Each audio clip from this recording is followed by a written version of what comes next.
Paul Moulamboué, bonjour. Bonjour. Vous étiez chargé de la sécurité à l'inspection générale de la police le 1er juin 2010, le jour où Floribert Chebeya a été tué. Vous étiez vous-même au bureau ce jour-là. Qu'est-ce que vous avez vu? C'est à partir de 17 h, il y a mon ami le major Christian Goy, qui est le commandant bataillon Simba, qui m'a appelé. Il m'a dit que je suis accompagné par un visiteur de marque qui va rencontrer le général Numbi. Et je lui ai dit non, le général Numbi est absent. Il m'a dit non, dans quelques minutes, le général va arriver à l'inspection générale. Il est entré avec un monsieur que je ne connais pas. Et lorsqu'il est sorti, c'est lui-même la personne qui s'est présentée devant moi. Il m'a dit, moi je m'appelle Floribert Chebeya, le secrétaire exécutif de la voie des envois. Combien de temps est-il resté dans votre bureau? À partir de 19 h et quelques minutes, c'est le major Christian qui est venu récupérer Chebeya dans mon bureau. La première chose, il s'est excusé devant Chebeya, lui disant non, le chef s'excuse, il ne doit plus vous recevoir ici au bureau, il préfère vous recevoir à sa résidence privée. Maintenant, en sortant, à partir de la réception, Chebeya a été déjà cagoulé. C'est à partir de la réception. Et comment le savez-vous? Tout justement, mon bureau, il y a une caméra de surveillance et cette caméra capte à partir de mon bureau à 50 à 100 mètres. Alors, lorsqu'on a fait les mouvements de prendre Chebeya brusquement, la caméra a sonné. Et c'est ce qui m'a suscité. En regardant cette caméra, je vois le major Christian et quelques éléments de la police cagoulé Chebeya par les sachets, à ceux qui connaissent Kinshasa, des sachets vivants, et on l'a commencé à scotcher. Et c'est ce qui m'a suscité de descendre, de quitter mon bureau et descendre, de savoir qu'est-ce qui se passe. C'est à ce moment-là que vous les avez rejoints à la réception? Je n'avais pas trouvé Chebeya à la réception. On l'a amené directement au hangar. J'ai appelé major Christian. Je lui ai posé la question de savoir. Il m'a dit, monsieur, fermez ta bouche. C'est un ordre qui vient de la hiérarchie. Je lui ai encore posé la deuxième question. Qui vous a donné cet ordre?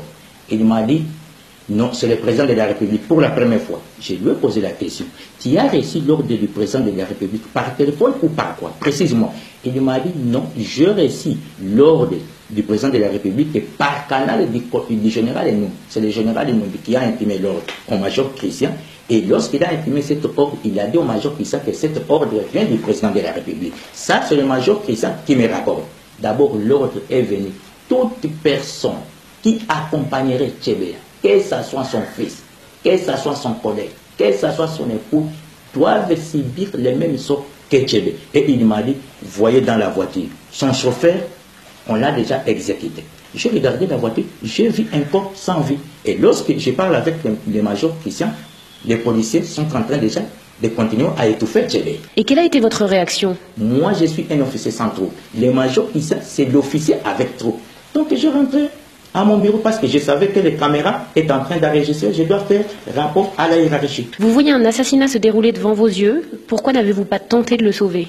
Non. Et en ce moment-là, qu'est-ce que je devrais faire? Moi, mon problème est de faire rapport au chef. D'abord, je suis le commandant sécurité. Ma question, c'est quoi? Je vois l'événement. Et que le major Christian a des policiers bien armés.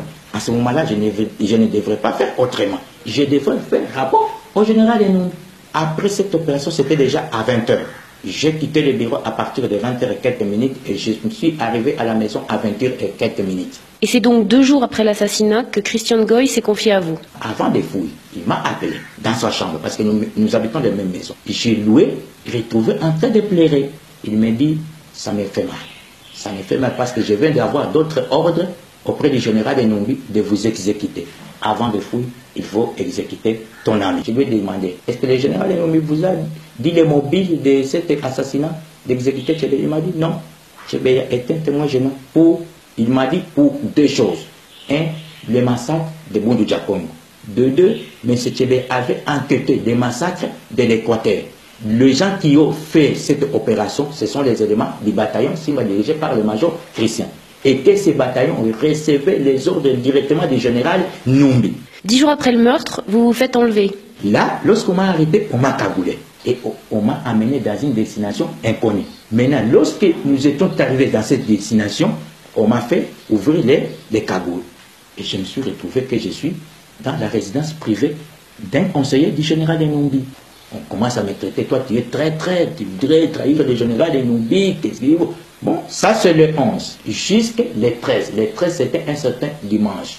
Okay. Après quelques minutes, à 14, on nous a amenés à manger. Je surveillais les mouvements des policiers. Et je suis sorti brusquement, j'ai escaladé les murs et je suis parti. Vous restez 9 mois caché à Kinshasa, puis vous décidez de vous rendre à la justice. Mais là, vous êtes à nouveau arrêté, emmené à Lubumbashi. Vous parvenez à vous évader à nouveau et cette fois à quitter le pays. Vous avez été condamné à mort par contumace pour assassinat, association de malfaiteurs.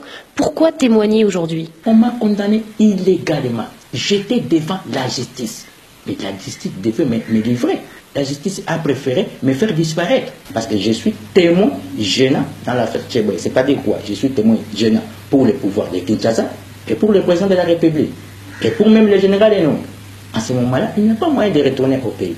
Paul Mouilamboué, je vous remercie.